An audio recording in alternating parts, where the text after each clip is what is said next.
Le Conseil des ministres s'est réuni ce mercredi 7 septembre 2022 sous la présidence de M. Patrice Talon, président de la République.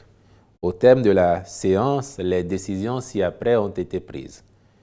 Au chapitre des mesures normatives, transformation du Centre national hospitalier et universitaire Hubert Koutoukou-Maga par absorption de l'hôpital d'instruction des armées de Cotonou. Cette décision s'explique par la volonté du gouvernement de fusionner ces deux structures afin d'en optimiser les prestations au profit des usagers. Il s'observe en effet que, de part et d'autre, certaines compétences et spécialités disponibles ne sont pas suffisamment utilisées, de même que les infrastructures, ce qui est de nature à créer des préjudices aux patients.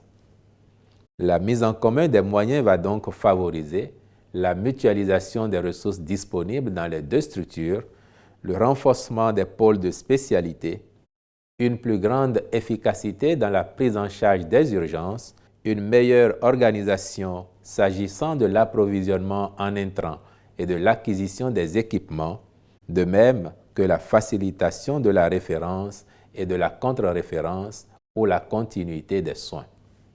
Le ministre de la Santé prendra les dispositions indiquées en lien avec le ministre de l'Économie et des Finances pour la mise en place des organes de gouvernance du nouveau Centre national hospitalier et universitaire Hubert Koutoukou-Maga. Au titre des autres mesures normatives, ont été adoptés les décrets portant approbation des statuts du Centre des œuvres universitaires et sociales d'Abomey-Calavi et du Centre des œuvres universitaires et sociales de Parakou. Au chapitre des communications, en point 1, mission de contrôle d'opération et d'expertise hôtelière du projet de construction du complexe touristique Marina. L'évaluation de ce projet en cours de réalisation a conclu à la nécessité de compléter son dispositif opérationnel par l'accompagnement d'une société spécialisée dans la conduite d'opérations et l'expertise hôtelière. Celle-ci sera chargée, entre autres, de la coordination des différents segments, la gestion des limites des prestations, la revue de la programmation architecturale, la limitation du nombre des intervenants, le contrôle de l'exécution des travaux avec les maîtres d'œuvre pour l'architecture et la scénographie, ainsi que la mise en place d'un dispositif de suivi des risques. La société retenue à cette fin veillera, sous la responsabilité des ministres concernés, à la bonne exécution des missions à elle confiées. En point 2, renforcement des mesures de protection civile contre les inondations de l'année 2022. Les prévisions de l'Agence Météo Bénin alertent que la quantité des pluies attendues en 2022 est supérieure à la moyenne observée au cours des années écoulées et appelle la prise de mesures d'anticipation et ou de gestion des catastrophes liées aux inondations qui pourraient découler notamment de la montée des eaux des fleuves Niger, Ouémé et Mono. Tenant compte de cet avis et au regard des sinistres et dégâts matériels déjà enregistrés, le Conseil a décidé de renforcer les capacités d'intervention de la plateforme nationale de réduction des risques de catastrophes et d'adaptation au changement climatique pour une réponse rapide et efficace, le cas échéant.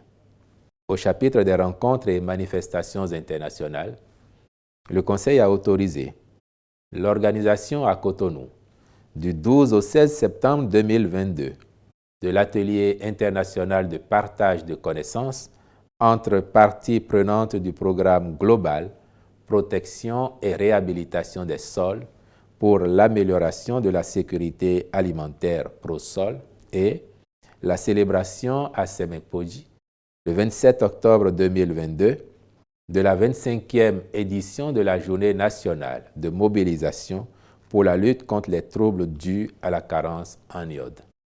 Enfin, au chapitre des mesures individuelles, sur proposition des ministres, les nominations suivantes ont été prononcées. Au ministère de la Santé, secrétaire exécutif du Conseil national de lutte contre le VIH-Sida, la tuberculose, le paludisme les hépatites, les infections sexuellement transmissibles et les épidémies, CNLSTP, M. Bertin Somavo Afedjou. Premier secrétaire exécutif adjoint du CNLSTP, M. Félix Agbla. Deuxième secrétaire exécutif adjoint du CNLSTP, Mme Anita Carole Wadayi. Au ministère des Enseignements maternels et primaires, secrétaire général adjoint du ministère, M. Blaise Kodjovi Akakpo. Directeur de la planification, de l'administration et des finances, M. Borgia Gildas Coteillon.